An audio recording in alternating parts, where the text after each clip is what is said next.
It's a long time coming, and there are many boots here that are not represented because I have sold them.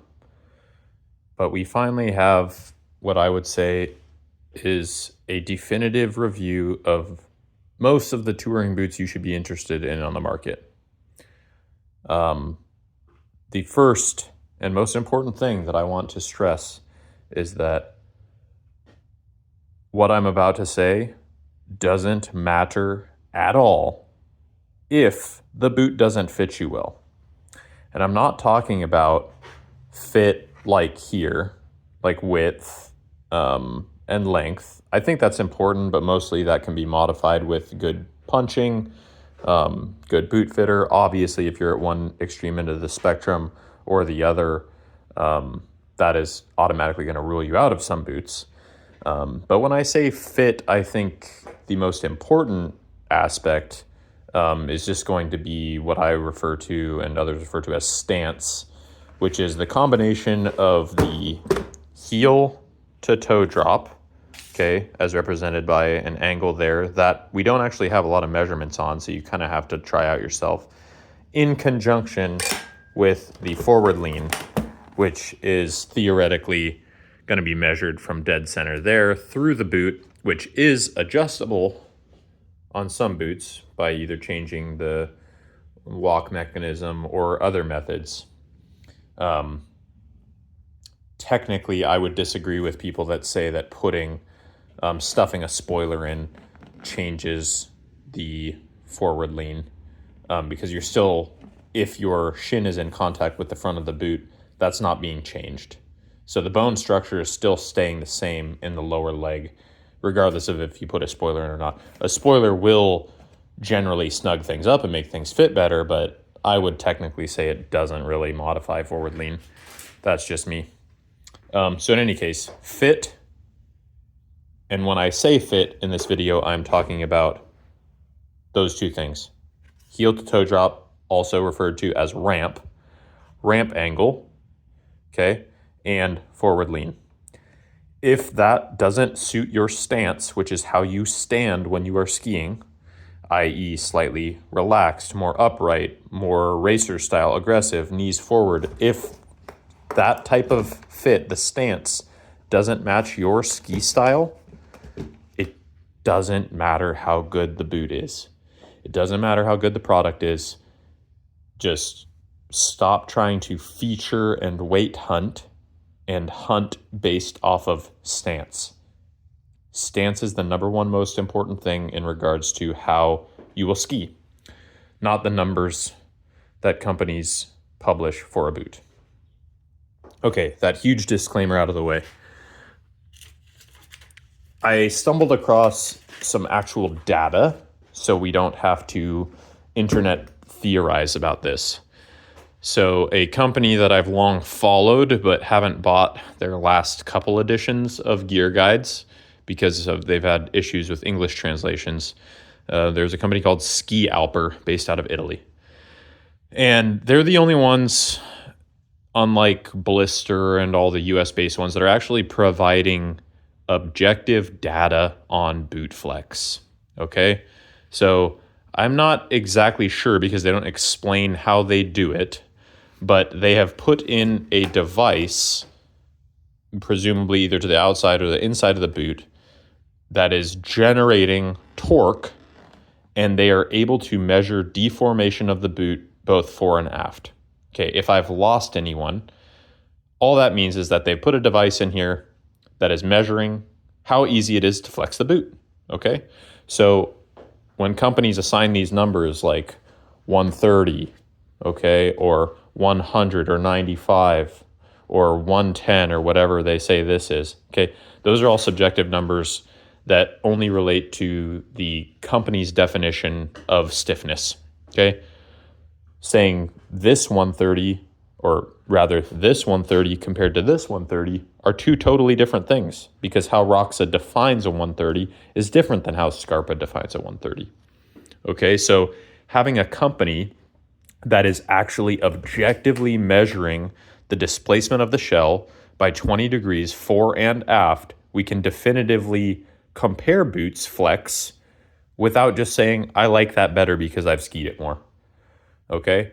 We can objectively say that one boot is more stiff and supportive than the other. Like I said, stiffness is just one component in skiing, and stance and fit is all important, and it is going to be better than these numbers every single time. But if you fit two boots the same and you want to know definitively what is more supportive, that's where this becomes useful. Okay? And spoiler, the data actually reflects a lot of opinions out there, and it also totally disproves some others. Okay? So we'll just get right into the data to start discussing things. Okay, the quattro, I'm just going to have this right here.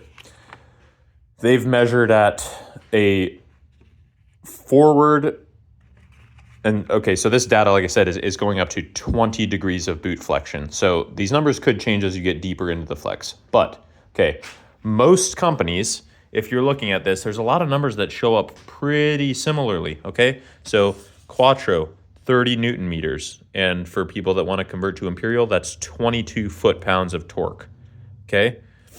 Tigard, 31 Newton meters, okay? New Cochise Light coming out next year, 30 Newton meters, okay? The original 0G, 30 Newton meters, okay? The Radical Pro, 29 Newton meters, okay?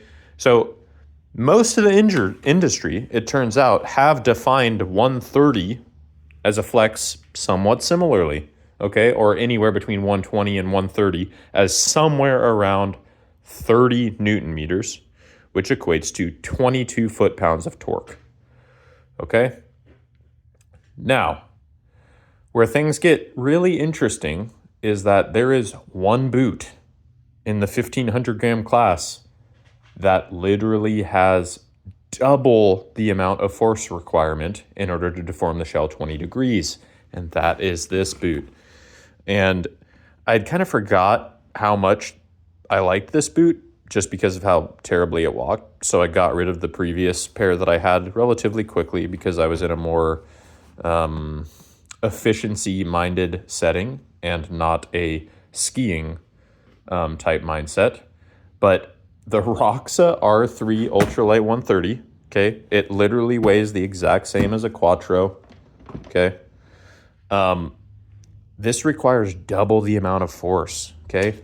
A quattro, which Ski Alper has reviewed as the professional's choice and the best balance of uphill to downhill capabilities, okay, 30 Newton meters. Roxa, 66 Newton meters. It requires more than double the force, okay? That's insane.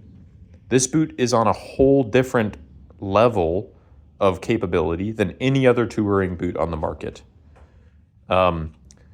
Like I said, there's going to be some people that are going to say, oh, well, I tried that and it doesn't ski well. And that is related to stance. That's because their body does not get along with the amount of forward lean and the heel to toe drop in the boot. So their opinions are kind of irrelevant. Like I said, to compare apples to apples, we're assuming that you have an equal fit in all of these, which you won't. But if we're objectively looking, this is more than twice. It is more than twice as powerful as any other touring boot at the 1,500 gram mark on the market. It's pretty fascinating. Okay, just some other highlights. Okay, the Radical Pro, super common boot. That one is at a 29 Newton meters of force to go forward 20 degrees, 21 foot-pounds. Okay, so that's kind of like, everyone has kind of already deduced that Quattro, Rad Pro, 0G, these are all the same class-ish of boots. The numbers are all basically the same, give or take 10%, okay? Only outlier is the Roxa, which is insanely more powerful of a boot. Some interesting other outliers. Atomic is probably the biggest fibber when it comes to strength. Okay, so like we said, basically companies have determined that 30 Newton meters is around a 120 to 130 flex, okay? The Atomic XTD 120, the two-piece boot that came out, not the overlap boot, that requires 16 Newton meters of force. And I bought that last year and tried it on briefly and could just fold it in half immediately, and called BS on their 120. And it's kind of nice to see that the data reflects that. Atomic's 120 literally is less capable than the F1 XT, which I believe Scorpius says is like a 110 or 100 or something like that, okay? The data also reflects the difference between the F1, LT, and XT, okay? The LT requires 18 Newton meters of force to go to 20 degrees, and the XT requires 22, okay? So it is perceptibly a stouter boot, okay? No surprises there. That's what they market, okay? Another thing that is not a surprise, because people have always said it's a class of its own for the longest time, is the Scorpius, or the women's version, okay? The Scorpius requires 23 Newton meters of force, and until the F1 XT came about, it is kind of in the class of its own. The Scorpius still is more supportive of a boot. As you can see, the aft measurement flexing rearward, the Scorpius provides a lot more support. It also has taller cuff height and actually has a tongue. So like I said, there are other factors that affect skiing. But if you're just talking about putting your knees forward, the Scorp is above everything else until we get to the 130, 120 class of boots. Okay? It's an outlier. All right, MTN Summit, Cody Townsend's boot that everyone raved about, that's not that good. No surprise, the numbers fall behind. The F1 XT requires more force, okay? And the Scorpius. MTN Summit, not a very impressive boot when it comes to support and sturdiness, okay? Now, they don't have data for the Ridge yet, but I just thought it was really funny to show this, okay? Let's ignore these cable closures. This is the exact same design of boot, okay? We have a winged notched tongue, okay, and two-piece construction. We have, almost identical height in the boot, although, like I said, this is a women's like 22. The Scorpius itself is going to be taller. If these were the same size, the Scorpius would be considerably taller than the Ridge. That's kind of interesting.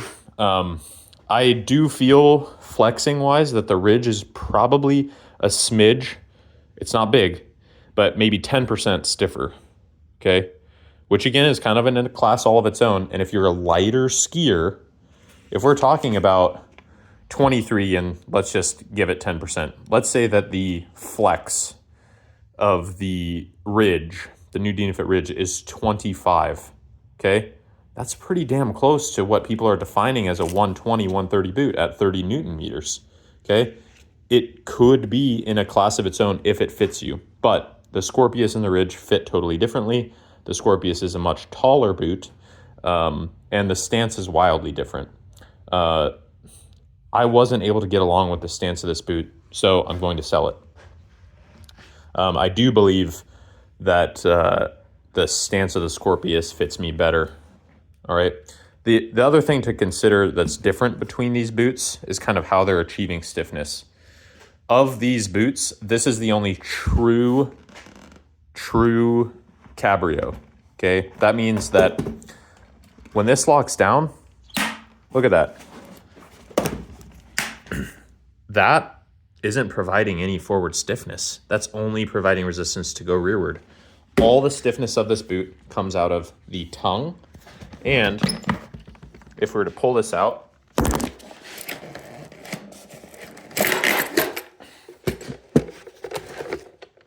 physical limitation of the rear flex, okay?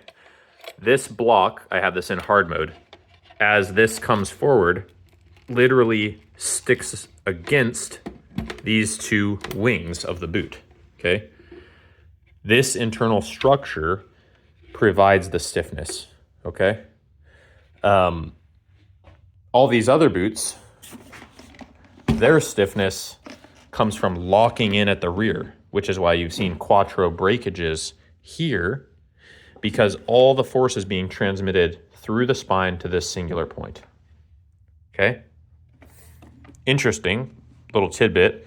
Quattro Pro is coming out next year.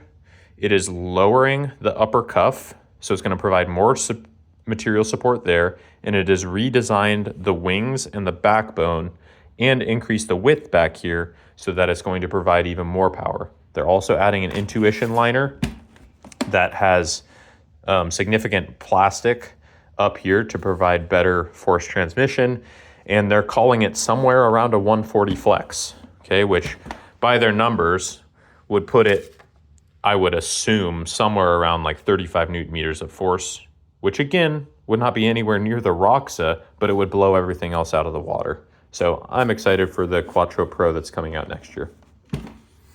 Okay, back to that discussion we were having. All the force in all these other boots is being transmitted to the ski walk mechanism through the spine of the boot, okay? And then the boot also has ability to flex based off of deformation in that region, which is why tongue boots tend to resist that better because there's just material in the way as the boot is flexing forward. Dynafit is the only other one that's doing, it's kind of like a Cabrio hybrid, because similarly, there's nothing holding that mechanism down, okay? Just the same as the Roxa, this boot relies on the back cuff hitting things and the tongue to provide the stiffness. That's another thing that's going to provide a different feel on skiing. Typically what it's going to mean is more sensitivity off the top and more support as you go forward, because as you go forward, you're literally leaning into the structure instead of pulling on something from behind, okay? So if you were to compare it to mountain bikes, the flex is generally more progressive in a Cabrio style boot, aka the Ridge, the Radical Pro, and the Roxa. That's because you're able to engage the cuff earlier and it feels a little soft as you start, but then it ramps up very quickly as you get deeper into the travel. Okay, so that's why most mogul skiers are using 3-piece boots, because they provide better dampening and they provide a more consistent rebound. So essentially the suspension is better in a Cabrio style boot. Okay. Overlap boots, on the other hand, can be a more direct wall feeling and provide a more consistent support when deeper into the travel, but the suspension isn't there. So that's why, you know, if I was to ski these two boots side to side, and I have, this feels like I'm taking a baseball bat to the shin because I'm staying on that wall and just taking hits. Whereas this boot feels like a Cadillac, and yet I can lean into it and I can get literally twice the support than this boot out of it. All right. That's kind of the main stuff I wanted to highlight. Very interesting data. These two boots, while both having tongues, which is kind of more Cabrio-esque, another interesting thing is that this one, like I said, the force is all going forward because that's not locked down. But in the Scorpius, it's doing the opposite. So technically, pretty much all modern boots are Cabrio overlap style boot hybrids. Now, a classic overlap boot that everyone has is obviously the 0G. Then you want to get beefier, then you could use the Lang XT3.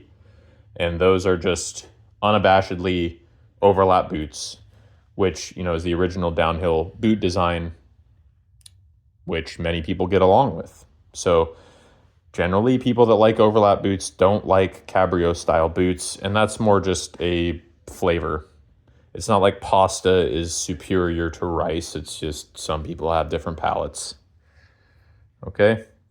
Another thing I wanted to point out, just because internet people don't seem to understand this, is that liners do not add to flex. Liners enable you to eliminate slop and engage the actual flex of the boot quicker, but they do not change the flex of the boot. All right. So anyone that tells you otherwise is just confused. They're like, oh, well, I put in this and it made the boot way stiffer. Okay. This is still foam. It bends. It is not providing stiffness. It is providing transmission between your body and the boot. And so if you can achieve a better fit that makes that transmission better, then all you're doing is accessing the flex of the boot easier. It's not changing the flex of the boot. You're just actually accessing it the way that the designers intended. All right. See if I have any other tidbits. I think that's it. Personally, after skiing almost all the boots on the market, or at least flex testing them, personally, I've found that the Quattro so far is the only thing that walks well, that provides the level of support that I need as a 200-pound person that likes to ski longer skis. And the Roxa is in a whole nother league. The difference between the two being that the Roxa is pretty shitty at walking, and the Quattro walks with the best of them. All right, so I'm super excited for the Quattro Pro that's going to get a little more support and still walk the same. If my objectives are slower, if they're single, not lap related backcountry objectives, I might just take the Roxa. It's just a super stout, reliable boot. I love that everything is easily replaceable. I threw on some Vibram soles in there. That's easy to do. You can replace the tongue. You can buy the new tongue that flexes and provides a little more rearward walking. And honestly, I've found that you can either just pop the tongue off if you're going to do like a volcano, or run this underneath the tongue, just this middle one, and hold everything in place. And then it walks okay. I would say that the gap of how it walks is narrowed on the uphill, but where it walks atrociously is on flat. And that's just because you can see the cuff, no matter the mode, can only go that far forward and not that much further rearward. Okay, so most people are only going to notice that on the flat. Otherwise, if you just undo everything, just run this buckle, this thing walks pretty dang good going uphill. You can have more friction than other boots, but it'll get the job done. I think their objective, or their subjective climbing numbers that Ski Alper gives, is they give this like a 6 or a 7 on climbing, and they give this like a 9. And a boot like this, they give the 10. Like I said, just coming full circle, none of this matters unless the stance is right. So if your stance doesn't work for this boot, it doesn't matter that it's twice as strong as this boot. All right. One other reason that I wanted to point out on why this boot is so much stouter is material thickness. You can literally see the thickness of the Roxa versus the thickness of the Quattro. And I noticed this when I was punching the Roxa. The Roxa, God, the thickness of the walls of this material, it's got to be almost twice as thick as any of these other boots. All right. And then you combine the fact that there's overlap, and you have almost twice as much material holding you up. So to me, the numbers showing twice the amount of support, it's pretty easy to figure out why. It is a beefy boot for beefy boys. The real question, like I said, is do you need the stance, or does the stance work for you? And do you really need that much forward support? A lot of people ski more neutral. Some people, don't need that. Some people are lighter. Okay, and for them, a boot like the Quattro, 30 Newton meters, that's pretty consistently defined in the touring market as around, a 130 to 120 flex. And that's going to be sufficient for most people that want to ski aggressively. If you don't want to ski aggressively, then you could easily use, an F1 XT or a Ridge or a Scorpius, and then getting even to less support, an MTN Summit or an XTD 120. So all that is to say is match the stiffness and support based off of your skiing style, aka how fast you like to ski, and the amount of support required to do that. Now, all these people that are saying that a Ridge, a F1 XT, a Scorpius is a replacement for a Quattro or a Roxa, that just means that they are not skiing fast enough to need the support that is given by these boots. And I'm not saying that as like a diss or that they're like dumb or that they suck. I'm just saying that all the people that are saying, oh, this is great. If I were to just ski at 20 miles an hour, in a big open face, all of these boots provide plenty of stiffness to do that. Okay, especially in good snow. So that's another thing to factor in. When you start needing these super high levels of force, that's when you're skiing fast, hitting chunk. And I'm talking, 30, 40 in really good conditions, like 50 miles an hour in the backcountry. And for that, you need a lot of support. And no matter what anybody tells you that says these light boots are a replacement, this is not going to provide the same level of support going at high speed as either of these two. And now, instead of us just having differing opinions, we have data to show that. All right, I've rambled way too long. That's all I have. Really looking forward to the Quattro Pro next year. The Cochise Lite is also interesting, that's coming out next year. And the redesigned 0G. So a lot of new exciting boots. Also on the lightweight front, there's going to be the La Sportiva Kilo. That one could be interesting. Supposedly like a light step down from the Scorpius that's kind of somewhere between F1 and Scorpius level. All right. Have a good one.